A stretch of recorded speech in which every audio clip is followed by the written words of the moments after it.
us throughout the past several months. You've given our family comfort, peace with your calls, visits, and prayers. Can everyone hear me? Father.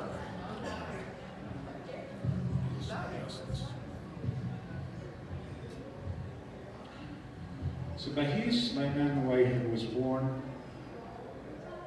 on July 26, slow because I can't see, on July 26, 1943, the middle son of Sulaiman Wahid Adal Alami, the brother of Muna Ibrahim, Nizar, and Hikmat Wahid. He grew up in a family of modest means. My grandfather represented the Singer Company in Beirut, Lebanon, and when it became difficult for my grandfather to make ends meet in Lebanon, he moved to the Ivory Coast in Africa without his family so he could better provide for their needs. My grandfather left Lebanon in 1951 and returned in 1968. During those 17 years, he was only able to visit home 3 times. When he returned home, after his retirement, my Aunt Muna had graduated from the Beirut College for Women with a BS in biochemistry.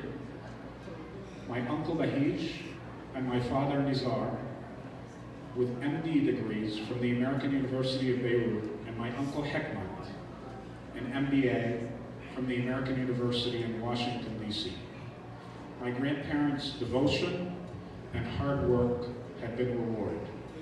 This legacy of learning and education has continued throughout the entire family. All 11 of their grandchildren are college graduates, and many of us hold advanced degrees.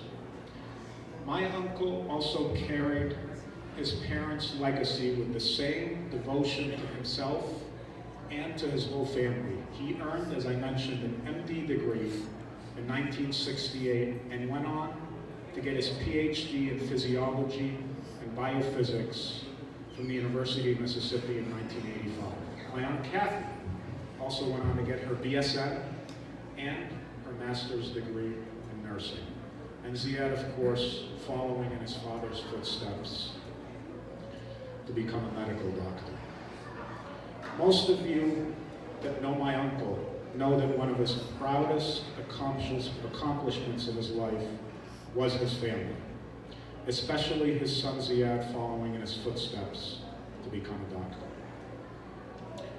My uncle Bahij and my Aunt Kathy met in July of 1968 when my uncle first arrived as an OBGYN resident at Cleveland Metropolitan General Hospital, where my aunt was stationed as a nurse.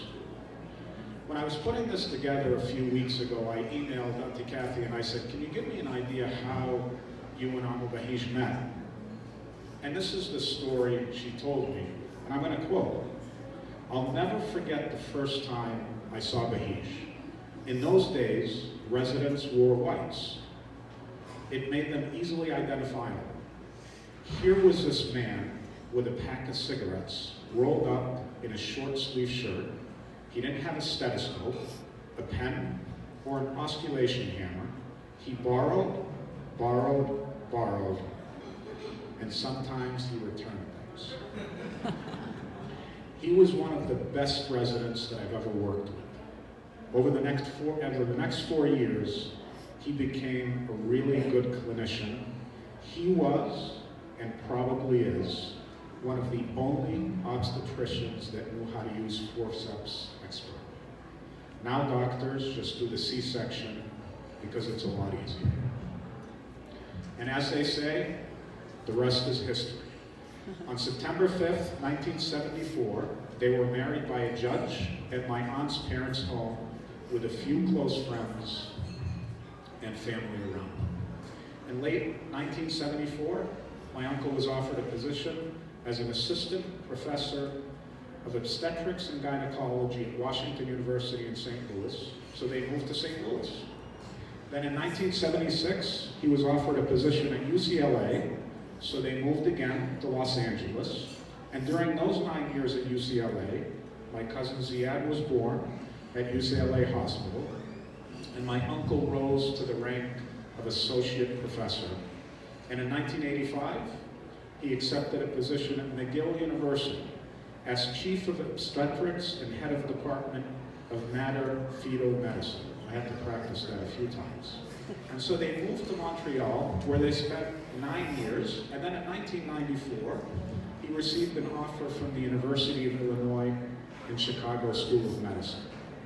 And finally, in 2002, he was offered the chairmanship of obstetrics and gynecology at the Texas Tech School of Medicine right here in El Paso, with the goal of helping the program achieve full accreditation as a 4-year medical school. So off they went to El Paso. While in El Paso, he got accreditation for the residency program, put the department in the black with reserve funds, recruited faculty capable of establishing viable research programs, and sponsored faculty for fellowship and subspecialties. He stepped down from the chairmanship in 2009, but stayed on for a few more years until a new chairperson could be recruited in 2012. At that point, after 40 years in a distinguished career as a clinician, a researcher, and chairman, he retired from medicine. In addition to all of his work and his career that I just described, he also managed to write a book, publish many, many articles, and receive numerous awards, and most importantly, to be a loving husband and a loving father. We've all heard the saying that behind every great man is a great woman. Everyone in this room who knows my Auntie Kathy understands that it is her dedication, her perseverance, and her unwavering commitment that allowed my uncle to rise to such heights in his career. She dedicated her life to her family and to our entire family. My aunt and I have often joked, and she joked when she said, "I feel like I'm married to the whole family." And I answered her, "Well, you kind of are, Auntie." I also often heard my aunt say, "Your uncle cared about 3 things: family, family, and medicine." He valued family above all things. He wanted the best for everyone in the family and never saw anyone's imperfections as being negative, but rather those qualities that make us as human. He was always ready to help with advice, an understanding ear, and maintaining contact with the entire family all around the world. Whoever needed him always got his undivided attention. His love and his affection and sense of duty for family, it didn't stop with his own family. It extended to nieces, to nephews, first cousins, second cousins, third, friends. No matter how close or how far you were, brothers, sisters, uncles, cousins, he cared for everyone. He asked about everyone, he helped everyone, and most importantly, he was sincere and sometimes to the fault. My uncle was the kind of guy who would give you the shirt off your back if you needed it. I know I speak on behalf of my siblings and all of my cousins when I say our Uncle Bahij was a father to all of us, and always has been since we were little kids. When we heard our uncle had taken a turn for the worst in early January, every single one of us, his nieces and his nephews, from all around the world, from Geneva, from Dubai, from Lebanon, came to be by his side to give him the support and the love that he's always given us throughout our life. As far back as I can remember, my Uncle Bahij and my Auntie Kathy were always there for me, for my brother, for my sister. They were always the first to get a call. Whether it was good news or whether it was bad news, to share in our joys, to share in our sorrows, like when we had our first child, or our children were sick, or we had problems. They were here to help console us and guide us through sickness, and through joy. And even when I needed plain old advice, I could always count on my uncle to give him a call and just ask him a quick question. I'll never ever forget the support, the love, and the affection my uncle and my aunt gave me, my siblings, and my family when my father was battling brain cancer. Those were two of the most difficult years of our life. And I know they were equally as difficult for my uncle to watch his brother dying. But he was our rock.